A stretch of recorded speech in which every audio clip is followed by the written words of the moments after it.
Assalamualaikum warahmatullahi taala wabarakatuh dan salam sejahtera. Saya Icha Puspasari binti Arfa, nombor matrik 283410. Bagaimana anda telah melihat isu-isu yang telah dipaparkan melalui keratan akhbar sebentar tadi akan ada kaitan dengan perbincangan yang akan saya bentangkan sebentar lagi, iaitu bagaimana pengurusan sumber manusia dalam sesebuah organisasi itu memainkan peranan yang sangat penting dalam memastikan pembudayaan budaya kerja berkelas tinggi.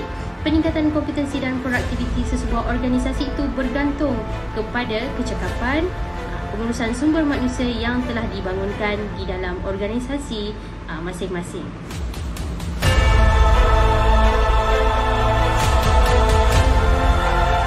Sebelum kita mengupas dengan lebih lanjut lagi isu-isu yang berkaitan dengan pengurusan sumber manusia ini, apa kata kita fahami dahulu apakah itu pembangunan sumber manusia di antara salah satu daripada 6 fungsi di dalam pengurusan sumber manusia dalam sesebuah organisasi itu dibangunkan.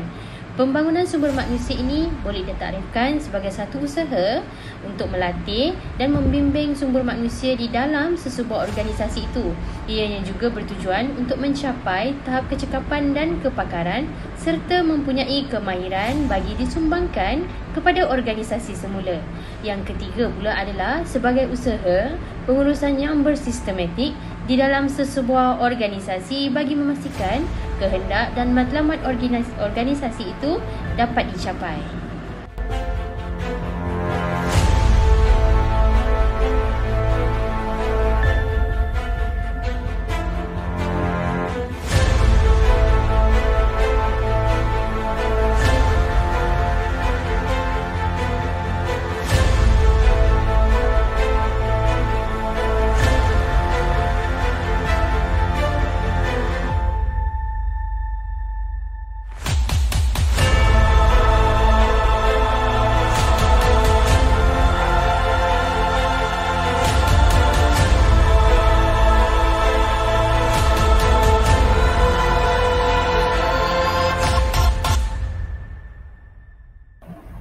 Baiklah, yang pertama sekali adalah untuk kita fahami punca masalah pegawai sumber manusia yang tidak kompeten dan efisien itu di dalam sebuah organisasi.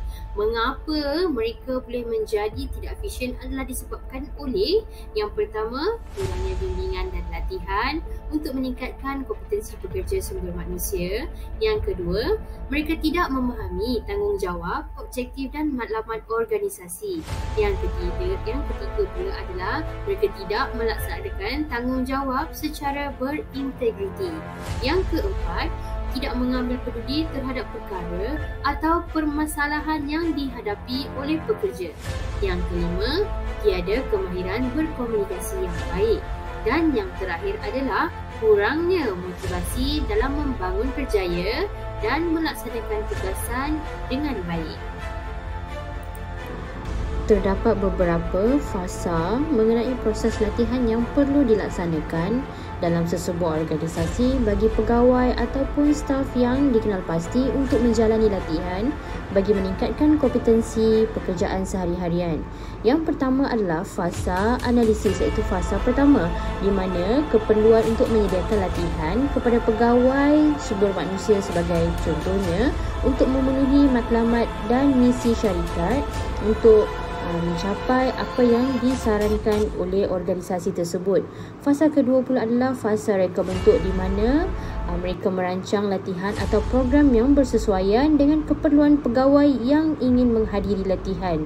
Yang ketiga adalah fasa pelaksanaan di mana memilih kaedah latihan yang bersesuaian seperti on-job training di mana mereka melaksanakan tugasan berdasarkan latihan di tempat kerja masing-masing ataupun off-job training di mana mereka melakukan kerja tambahan di luar bagi mengasah bakat dan juga kemahiran yang lain dalam pekerja yang telah dikenal pasti. Yang keempat pula adalah fasa penilaian di mana selepas latihan selesai maka fasa penilaian ini akan diukur bagi melihat keberkesanan latihan yang dipelajari sepanjang latihan yang telah disediakan oleh organisasi ataupun sumber manusia.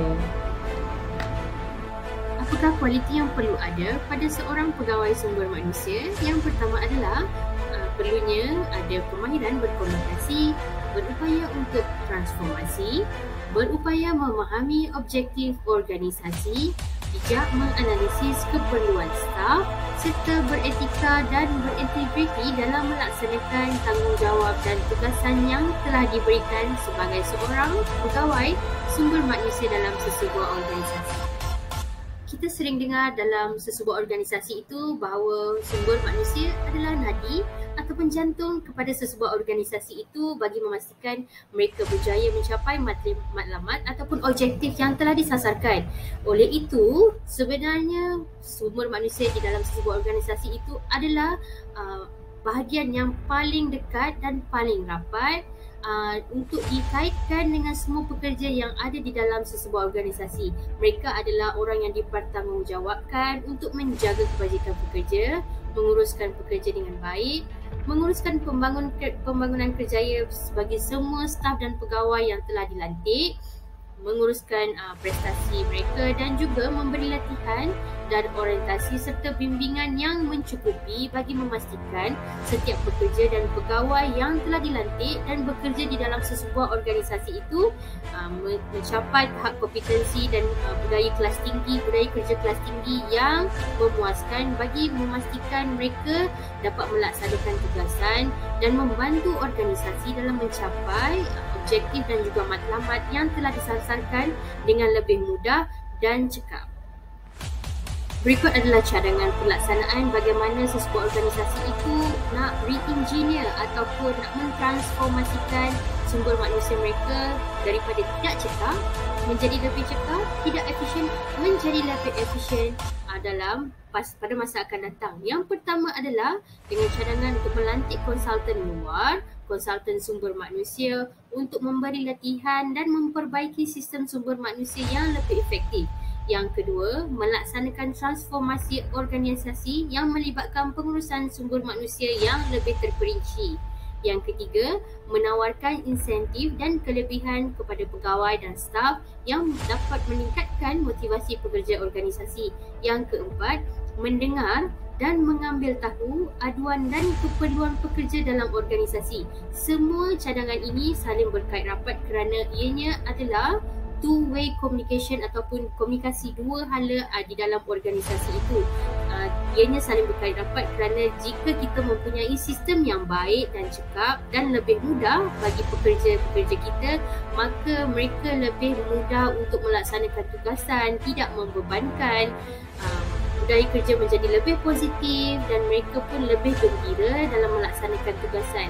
Melalui insentif-insentif yang ditawarkan oleh organisasi juga dapat menaikkan motivasi mereka dan mereka akan lebih termotivasi untuk melaksanakan tugasan dengan lebih cekap dan lebih produktif pada masa akan datang. Memberikan atau menghadiri latihan adalah salah satu alternatif yang sangat berkesan kepada semua pekerja dan staf. Jika organisasi itu ingin memastikan staf dan pegawai dalam organisasi mereka menjadi lebih kompeten dan juga efektif, maka pegawai dan staf secara keseluruhan dalam organisasi itu perlu menghadiri latihan. Antaranya ialah pengamal sumber manusia, di mana mereka perlu memahami tanggungjawab dan juga prosedur serta apa yang perlu mereka lakukan untuk menjadi seorang pengamal sumber manusia yang lebih kompeten. Yang kedua ialah kepada pegawai dan staf organisasi bagi memastikan kompetensi mereka itu dapat meningkatkan produktiviti dan membantu pengurusan dalam mencapai objektif yang telah disasarkan. Manakala pengurusan pula menghadiri latihan adalah untuk meningkatkan kompetensi dalam membuat keputusan ataupun meningkatkan lagi kompetensi bagi sesebuah organisasi itu bagi memastikan setiap pekerja di bawahan dan di atasan juga masing-masing mempunyai latihan dan bimbingan yang secukupnya bagi melaksanakan tugasan masing-masing.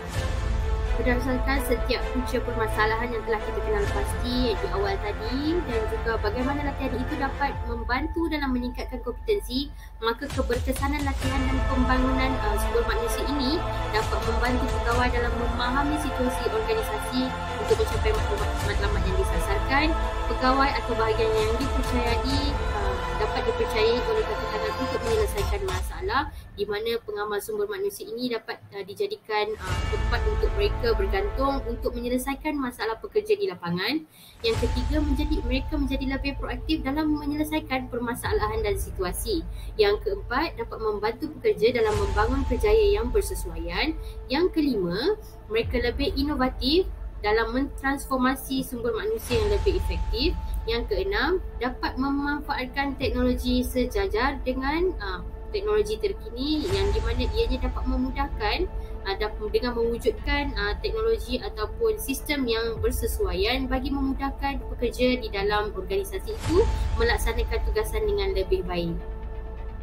Apabila kita berbicara tentang transformasi, maka pembangunan sumber manusia ini saling berkait rapat dengan transformasi yang akan kita cadangkan kepada semua organisasi untuk melaksanakan dan merancang dalam mentransformasikan sumber manusia mereka menjadi lebih efisien dan cekap melalui sistem-sistem yang dibangunkan dan juga prosedur dan metod yang bersesuaian dengan teknologi masa kini. Dengan adanya prosedur dan sistem yang lebih sistematik, yang lebih mudah untuk dicapai oleh semua pegawai, sumber manusia dan juga semua pekerja di lapangan ini akan memberikan impak yang sangat positif kepada mereka dan juga memberi tanggapan yang positif daripada pekerja kepada pengamal sumber manusia bahawa mereka adalah pegawai dan staf yang sangat kompeten dalam memenuhi keperluan pekerja di lapangan ataupun dalam organisasi itu melalui penyediaan infrastruktur ataupun prasarana yang lebih bersesuaian dan mengikut teknologi semasa masa kini.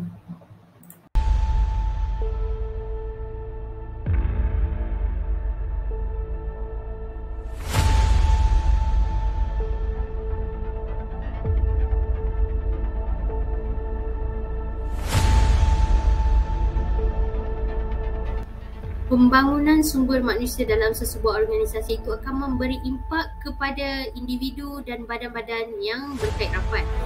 Salah satunya adalah impak kepada pembangunan sumber manusia itu kepada pegawai sumber manusia itu sendiri. Yang pertama adalah mereka dapat mencapai kepuasan kerja. Yang kedua, dapat menarik minat tenaga kerja luar untuk mohon kerja kerana mereka nampak sistem dan juga prosedur yang dilaksanakan di dalam organisasi itu sangat bagus dan juga sangat bersesuaian dengan apa yang teknologi kita sekarang sediakan. Yang ketiga adalah ianya dapat meningkatkan kompetensi pegawai dan pegawai sumber manusia itu daripada semasa ke semasa. Yang keempat, objektif dan matlamat syarikat dapat dicapai dengan lebih mudah. Itu adalah antara impak bagaimana pembangunan sumber manusia itu dapat diberikan kepada pegawai sumber manusia jika organisasi itu melaksanakan pembangunan sumber manusia dengan lebih teratur dan juga sistematik. Yang kedua pula, bila kita melihat impak ini dapat diberikan kepada pekerja dalam organisasi. Latihan dan pembangunan ini adalah salah satu perkara yang terpenting dalam sesebuah organisasi untuk mencapai kecekapan pekerja dalam sesebuah organisasi. Untuk memenuhi cabaran semasa dan masa depan organisasi, latihan dan pembangunan sumber manusia inilah dianggap sebagai aktiviti pembelajaran yang sangat penting bagi peningkatan kompetensi dan melahirkan budaya kerja kelas tinggi pekerja dalam sesebuah organisasi. Antara impak yang dapat dicapai oleh pekerja dalam sesebuah organisasi ini adalah yang pertama, dapat mengasah bakat ataupun kebolehan kerja dengan lebih baik. Yang kedua adalah memberi pemahaman yang lebih jelas mengenai tanggungjawab kerja masing-masing. Yang ketiga adalah memastikan pekerja lebih peka dan efisien dalam melaksanakan tugasan. Dan yang keempat adalah meningkatkan produktiviti dan kepuasan dalam melaksanakan tanggungjawab masing-masing. Yang terakhir adalah impak pembangunan sumber manusia kepada organisasi. Yang pertama adalah dapat kita lihat dengan jelas bahawa ianya dapat meningkatkan produktiviti dan kualiti kerja yang lebih baik. Yang kedua, meningkatkan kepuasan pekerja. Yang ketiga, dapat mengurangkan pengambilan tenaga mahir daripada luar, kos pengambilan tenaga mahir daripada luar. Yang keempat adalah dapat memotivasikan staf dalam membangun kerjaya pada masa akan datang. Okey, baiklah, dapat disimpulkan di sini daripada apa yang saya kupaskan sebentar tadi. Yang pertama adalah pengamal sumber manusia itu sendiri perlulah lebih efisien dan cekap dalam melaksanakan tugasan mereka supaya organisasi ini dapat mencapai matlamat ataupun objektif yang disasarkan dengan lebih cepat dan mudah jika pekerja di bawah itu lebih proaktif dan juga lebih efisien daripada semasa ke semasa melalui latihan dan bimbingan yang telah disediakan oleh pengurusan sumber manusia di dalam sesebuah organisasi itu. Maka kecekapan pengurusan sumber manusia yang akan menjadi lebih proaktif dan akan memberi impak sekaligus kepada pekerja di dalam organisasi itu sendiri untuk melaksanakan tugasan dengan lebih efisien dan proaktif serta berdaya maju.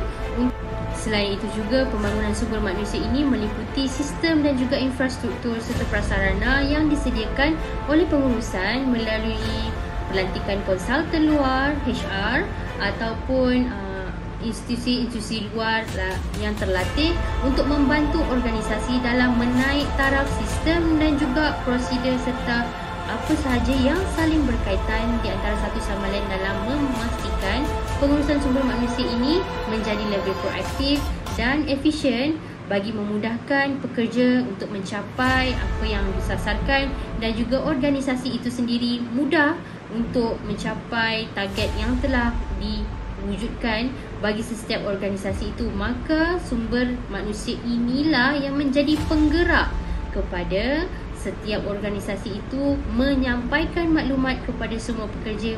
Yang terakhir pula adalah bagaimana pengurusan itu perlu menjadi lebih prihatin terhadap aduan ataupun setiap kelemahan yang wujud di dalam pengurusan sumber manusia itu untuk diperbaiki daripada semasa ke semasa untuk memastikan kecekapan pengamal sumber manusia ini lebih efisien dan dapat diperbaiki dan dapat disampaikan kepada pekerja yang lain untuk menjadi contoh kepada mereka dalam memastikan organisasi ini mencapai tahap produktiviti, budaya kerja berkelas tinggi dan juga peningkatan kompetensi yang disasarkan tercapai dan dapat dilaksanakan dengan lebih cekap daripada semasa ke semasa.